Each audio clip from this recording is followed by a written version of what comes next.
साथियों जय हिंद। डॉक्टर संग्राम पाटिल बात कर रहा हूँ। साथियों, पेरियार रामास्वामी मतलब तमिलनाडु के फुले शाहू अंबेडकर। ये पेरियार जो शब्द है ये तमिल में होता है महामानव यानी महात्मा। तो उस हिसाब से ये महात्मा कहलाए थे और ये पेरियार जो है उनको कार्यकर्ताओं ने ये उपाधि दी थी, ना कि उन्होंने खुद अपने नाम के आगे लगा दी थी। तो इनके बारे में इस वीडियो में मैं आपसे संक्षिप्त में बात करूंगा। खास करके उनके जो विचार है, उनका जो सारांश है वो 10 मुद्दों में आपके साथ शेयर करूंगा। लेकिन उसके पहले मैं उनकी जो जीवन प्रवाह था, उनका जो जीवन था, उसको मैं आपके साथ पॉइंट वाइज शेयर करता हूँ। तो साथियों, पेरियार रामास्वामी, इनका जन्म 17 सितंबर 1879 को हुआ था। उनकी मदर, माँ का नाम था चिन्नाबाई और फादर थे वेंकटप्पा नायकर। तो ये वेंकटप्पा नायकर जो थे ये शूद्र कम्युनिटी के थे।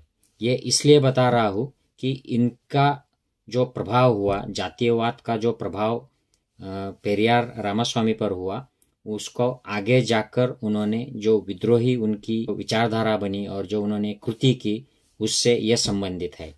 तो वेंकटप्पा नायकर ये सेल्फ मेड बिजनेसमैन थे। ये बहुत बड़े बिजनेसमैन हो गए थे और वो रिच फैमिली थी। हालांकि शूद्र होने की वजह से उनको कई और चीज़ों का सामना करना पड़ता था।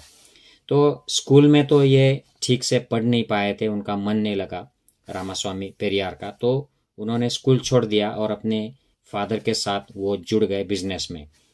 उनकी 19वीं साल में उम्र में शादी हो गई और शादी हुई एक लड़की से, वो भी बड़ी विद्रोही नेचर की थी। उनका नाम था नाग अम्माल।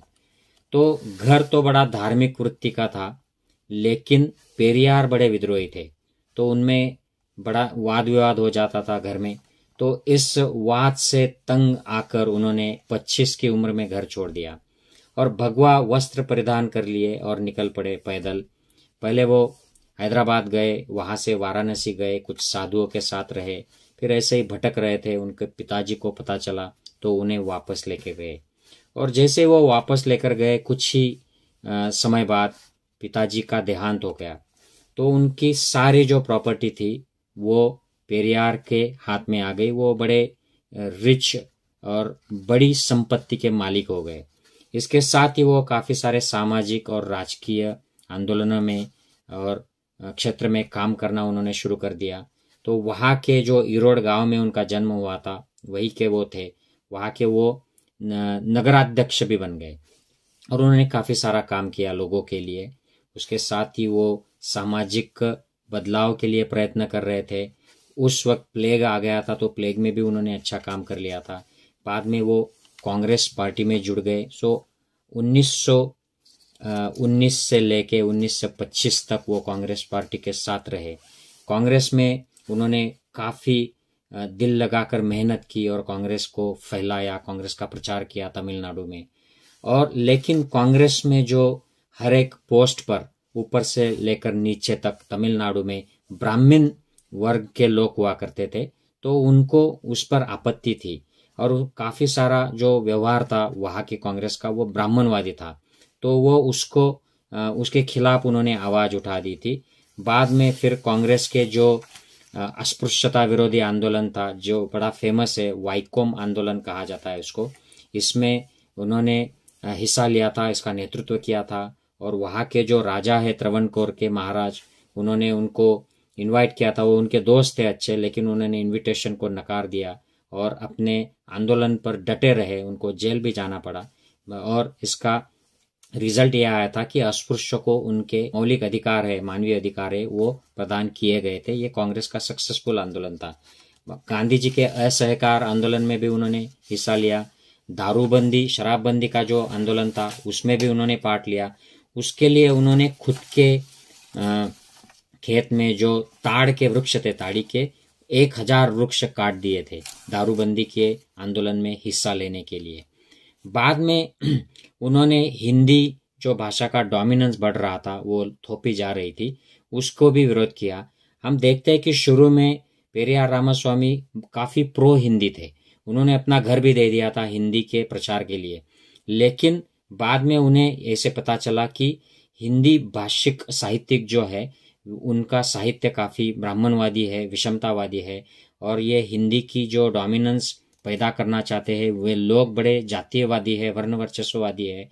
तो इसका वहाँ के तमिलनाडु के गैर ब्राह्मणों को, बहुजनों को कुछ फायदा ही नहीं होने वाला था। इसलिए उन्होंने वो डोमिनेंस जो बढ़ रहा था उसको रोकने के लिए हिंदी को और नॉर्थ इंडिया का डोमिनेंस रोकने के लिए उनको भी विरोध करना शुरू किया था, ऐसा हम देख सकते हैं। फिर आगे जाकर एक बड़ी घटना घटी, वो थी तिरुनेलवेली गांव के शर्मा देवी गुरुकुल जो था, ये बड़ा ब्राह्मण डोमिनेटेड गुरुकुल था। यहाँ पर गैर ब्राह्मण को एडमिशन मिलना मुश्किल था, और मिल भी जाता तो उनके साथ बड़ा विषमता भरा व्यवहार किया जाता था। उनको खाना भी अलग से दिया जाता था, पढ़ाई उनकी अलग से होती थी, बहुत बुरी तरह से उनको मिसट्रीट किया जाता था। और इस शर्मा देवी गुरुकुल को कांग्रेस पार्टी की तमिलनाडु की जो शाखा थी उसकी तरफ से 10,000 रुपये डोनेट करने का उस वक्त एक डिसीजन हुआ। वो 1920s की बात थी, तो ये आज के ज़माने में ये काफ़ी करोड़ रुपए हो जाएंगे साथियों। तो इसको पेरियार रामास्वामी ने अपोज किया था, लेकिन फिर भी एक ब्राह्मण मंत्री जो थे कांग्रेस के, उन्होंने ये पैसे दे दिए थे इस स्कूल को। तो इस बात से ये काफ़ी एंग्री हो गए थे और उन्हें ठान ली थी कि मैं इस ब्राह्मणवाद को ख़त्म करूंगा पॉलिटिक्स से, कांग्रेस से। अगर ये नहीं मिटता है तो मैं कांग्रेस को ही यहाँ से मिटा दूंगा तमिलनाडु से। तो वो काफ़ी उससे नाराज हो गए थे। फिर उन्होंने 1925 को कांग्रेस छोड़ दी और एक सेल्फ रिस्पेक्ट मूवमेंट, स्वाभिमान आंदोलन जिसे कह सकते हैं, ऐसा शुरू किया अपने जो समविचारी मित्र थे, नेता थे, उनके साथ मिलकर, जिसकी बाद में जस्टिस पार्टी तैयार हो गई। इस समय पेरियार यूरोप के दौरे पर कुछ साल, 2-3 साल के लिए गए थे, और उनको वहाँ पर यूरोप, रशिया पर में जो साम्यवाद था उसका पेरियार रामास्वामी पर काफ़ी गहरा असर हुआ था। और वापस आने के बाद उन्होंने जो राजनीति की उसमें भी उसका असर देखा जा सकता है। तो वो जैसे वापस आए तो 1931-32 में वो गए थे यूरोप में। 37 में जो इलेक्शन हुए थे जस्टिस पार्टी, उसमें हार गई थी। 38 में पेरियार रामास्वामी जेल में थे किसी वजह से, और उस वक्त उनको अध्यक्ष बना दिया गया था। तो 1944 में जस्टिस पार्टी का नामांतर हो गया था और उसको कहा गया द्रविड़ कजगम। और 49 में पेरियार रामास्वामी के ही एक अनुयायी थे अन्नादुराई, उनमें और पेरियार रामास्वामी में मतभेद हो गए, वो सेपरेट हो गए द्रविड़ कजगम से, और उन्होंने अपनी खुद की एक पार्टी निकाली, उसका नाम है DMK, द्रविड़ मुन्नेत्र कजगम। और ये पार्टी का जो शुरुआत थी ये पेरियार रामास्वामी के बर्थडे के दिन, यानी कि 17 सितंबर 1949 को किया गया था। तो वो रिस्पेक्ट करते थे, लेकिन एक मतभेद हो गए थे, तो उन्होंने वो रास्ता छोड़कर अपनी DMK अलग पार्टी बनाई थी, जो पार्टी आज भी वहाँ पर सत्ता में है। और ये पूरी पेरियार रामास्वामी की विद्रोही और सेक्युलर विवेकवादी विचारसरणी पर चलती है। और बात यह है कि पेरियार रामास्वामी इसके बाद सामाजिक और राजकीय जीवन में रहे, अपने भाषणों द्वारा, लेखनी द्वारा और अपने विचारों द्वारा उन्होंने समाज में, राजनीति में बदलाव लाने के प्रयास किए। और आज उनके जाने के बाद लगभग 50 साल हो गए, फिर भी तमिलनाडु के राजनीति में वो कोई भी पॉलिटिकल पार्टी हो, ये सेक्युलरिज्म, विद्रोह ये कायम है। कोई भी ब्राह्मणवादी पॉलिटिक्स वहाँ पे नहीं चलता है, आज भी नहीं चलता है। RSS BJP आज तक वहाँ पर सक्सेसफुल नहीं हो पाई है। इसका सारा क्रेडिट ये पेरियार रामास्वामी के विद्रोही, समतावादी, सेक्युलर जो विचार थे उसको जाता है। तो साथियों, मैं इसके आगे आपको पेरियार रामास्वामी के जो 10 विचार है, जो इस वीडियो का मेन टॉपिक है, उनके बारे में बताऊंगा, संक्षिप्त में बताऊंगा। तो पहला जो विचार है साथियों इनका, यह है कि पेरियार रामास्वामी ब्राह्मणवाद पर बड़े सख्त थे, उसके खिलाफ थे, और वो मानते थे कि इसी विचारसरणी की वजह से लोगों की दुर्दशा हुई है, लोगों की प्रोग्रेस रुकी है, और ये सुधर नहीं सकता है ब्राह्मणवाद। इसको जड़ से मिटाना ही सबके फायदे की बात है, ब्राह्मणों के भी फायदे की और बहुजनों के भी फायदे की बात है। तो वो कहते, उन्होंने एक आंदोलन भी चलाया था, उसमें जनेऊ तोड़ो और मानवता जोड़ो, इस तरीके का एक आंदोलन भी वहां पर चलाया था। तो ब्राह्मणवाद के बड़े खिलाफ उनके विचार थे। दूसरा जो उनका जो आंदोलन था, विचार थे, वो थे इरविन इल्लई। ये उन्होंने किताब ही निकाली थी। इसका मतलब है ईश्वर एग्जिस्ट ही नहीं करता है, ईश्वर कोई ईश्वर नहीं है। तो इसके द्वारा ये नास्तिकतावाद भी फैलाते थे और लोगों में जो ईश्वर के नाम से जो पाखंड चल रहा है, विषमता, जातीयता जो ईश्वर प्रणीत बताई जाती है, इसके खिलाफ भी यह अभियान उन्होंने पूरे जीवन भर चलाया था। तीसरा जो इनका विचार था, ये देवालय यानी मंदिरों के खिलाफ था। मंदिरों में जो करप्शन होता है, जो वहां पर अनैतिकता चलती है, विषमतावाद चलता है, उसके वो खिलाफ थे। और उस वहां पर जो पैसा जमा इकट्ठा होता है, लोगों की लूट की जाती है, इनका मानना था कि मंदिरों की जो संपत्ति है ये बहुजनों के एजुकेशन के लिए, उनके विकास के लिए यूज करनी चाहिए। और मंदिर जो है अगर ऐसा नहीं करते हैं तो वो जबरदस्ती उनसे सरकार ने ये अपने ताबे में लेकर उसको लोगों के विकास के लिए ये इस्तेमाल करना चाहिए, क्योंकि ये लोगों से ही इकट्ठा किया हुआ, लूटा हुआ पैसा है। तो वो देवालय में जो भ्रष्टाचार, गैरवर्तन चलते थे, अनैतिकता चलती थी, शोषण चलता था, वो उनकी तुलना वेश्यालय या मद्यालय से करते थे। वो काफी सख्त थे इन मंदिरों के खिलाफ। ये हम देखते हैं कि हमारे यहाँ भी पंजाब राव देशमुख जो थे, उन्होंने मंदिरों की संपत्ति लेकर उससे लोगों का विकास में उस धन को लगाना चाहिए, ऐसा एक बिल लाया था, लेकिन उसको मनुवादियों ने अपोज किया था, तो ये बिल पास नहीं हो पाया था। और मंदिरों के माल प्रैक्टिस के खिलाफ प्रबोधनकार ठाकरे ने भी बहुत बड़ा अभियान चलाया था। उनकी एक किताब काफी फेमस है, देवळांचा धर्म धर्माची देवळे। तो ये हिंदी, मराठी, इंग्लिश सारे लैंग्वेजेस में उपलब्ध है। यूट्यूब पर भी इनके ऑडियो तक है, ये आप देख सकते हो। अगला जो उनका विचार था वो था जातीयता, वर्ण व्यवस्था और अस्पृश्यता के खिलाफ। उनका मानना था कि जो साहित्य वर्ण व्यवस्था को सपोर्ट करता है उसको जला देना चाहिए। तो ये जो विचार है साथियों, ये एग्जैक्टली महात्मा फुले जैसा विचार था। महात्मा फुले ने यही कहा था कि ये जो मनुस्मृति है इसको जला दो। और उनके जो अनुयायी थे डॉक्टर बी आर अम्बेडकर, उन्होंने ये एक्चुअल में जलाई थी मनुस्मृति को। तो ये हमें सिमिलैरिटी दिखती है नॉर्थ के, वेस्ट के और साउथ के जो विद्रोही महामानव थे, महापुरुष थे, उनके विचारों में और कृति में। तो ये मानते थे कि अगर ये शंकराचार्य और ये अलग अलग मठपति है, ये वर्णवाद को बढ़ावा देते हैं, तो हमको इन पर बंदी लगानी चाहिए, इनको बॉयकॉट करना चाहिए। और ये नीच समझने वाली जो ब्राह्मणवादी प्रवृत्ति है, ये अगर हम नहीं मिटाते हैं तो इस देश का विनाश पक्का है, ये देश डूबने वाला है। और अस्पृश्यता को वो हिंदू धर्म की पैदाश मानते थे। ये खास हिंदू धर्म में पैदा की गई एक ट्रेडिशन है और कहीं भी नहीं है अस्पृश्यता, ऐसा उनका मानना था, जो कि सही बात है। और अंधश्रद्धा, कर्मकांड, पाखंड पर भी वो बड़े सख्त विचार रखते थे। अपनी कृति भी उसके खिलाफ उनकी रहती थी। और रूढ़ी, मान्यता, परंपरा जो भी लोगों के विवेक के खिलाफ है, जो भी उनका शोषण करती है, उनको वर्ण व्यवस्था में बनाए रखती है, ऐसे ग्रंथ, ऐसे प्रथाएं, ऐसी रूढ़ियां, उनके वो खिलाफ थे। और इसके लिए वो ग्रंथों को और रूढ़ियों को तो जिम्मेदार मानते ही थे, लेकिन जो शिक्षा प्रणाली उस वक्त अस्तित्व में थी उसको भी वो जिम्मेदार मानते थे। वो कहते थे कि यह शिक्षा प्रणाली उच्च वर्णीयों की फेवर में है और बहुजनों के अगेंस्ट है।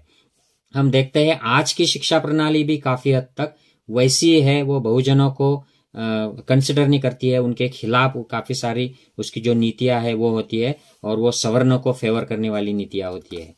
और अगला जो है स्त्री गुलामी के खिलाफ वो काफी सख्त बात किया करते थे, लिखते थे और एक्शन भी लेते थे।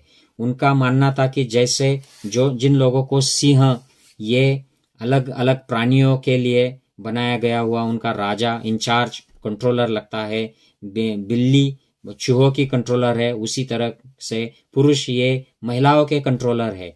ऐसे मानने वालों को और ऐसी शिक्षा देने वाले ईश्वर को मिटा दो, उसको जला दो, ऐसा ईश्वर खत्म कर दो, ऐसा वो स्पष्ट तरीके से बात रखते थे। अपने पत्नी को वो कभी भी मंगल सूत्र पहनना या कोई भी कर्मकांड करना या मंदिरों में जाना, इसके लिए वो अनुमति नहीं देते थे। उसको पूरा उन्होंने विवेकवाद का एक पूरी तरह से उनको खुली छूट देके रखी थी, कोई भी उनको रेस्ट्रिक्शंस उन्होंने नहीं लगाए थे। और वो मानते थे कि स्त्रियों को अपनी शिक्षा के लिए, अपने हक के लिए लड़ना चाहिए। उनको ये हक मिलने चाहिए।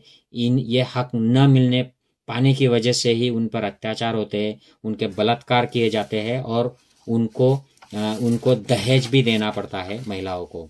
अगला जो मुद्दा है साथियों, जो है विवेकवाद और स्वाभिमान के प्रति। वो कहते थे जो चीज आपकी बुद्धि को, विवेक को ठीक नहीं लगती है उसको स्वीकारना नहीं है, जो आपको स्वाभिमान के खिलाफ लगता है उसको स्वीकारना नहीं है। तो ये बात काफी हद तक बाबा साहब अम्बेडकर जो सिखाते थे उसी तरीके की ये स्वाभिमान की बात, विवेकवाद की बात पेरियार रामास्वामी करते थे। हिंदी की जबरदस्ती के वो बिल्कुल खिलाफ थे।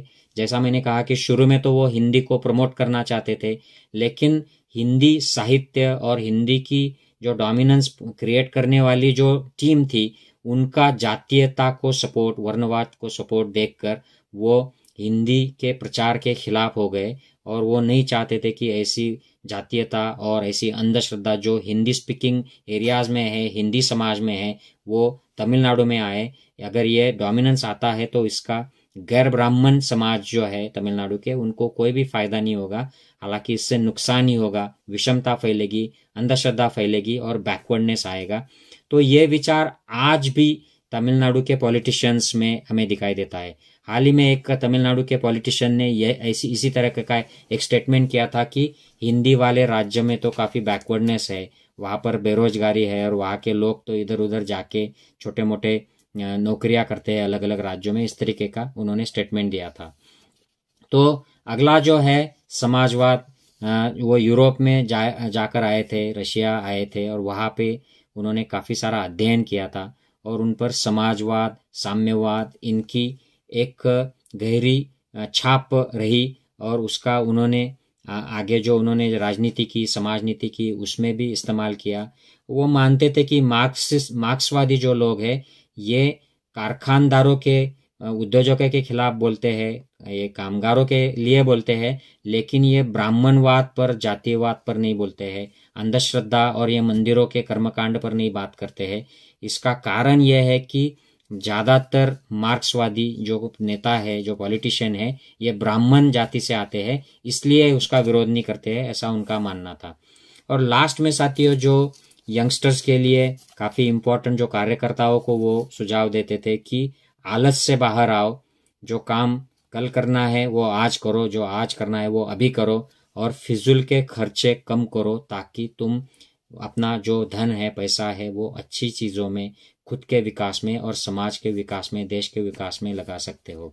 साथियों, मैं आशा करता हूँ कि पेरियार रामास्वामी का जीवन चरित्र और उनके विचारों को मैं संक्षिप्त में आपके सामने रख पाया हूँ। अगर आपको ये अच्छा लगे तो प्लीज़ डू शेयर, क्योंकि ये काफ़ी इम्पोर्टेंट पर्सनालिटी है हमारे इंडियन हिस्ट्री की और इनके विचार भी विवेकवाद के लिए, रैशनलिज्म के लिए बहुत इम्पोर्टेंट है, खास करके आज के ज़माने में। जय हिंद साथियों।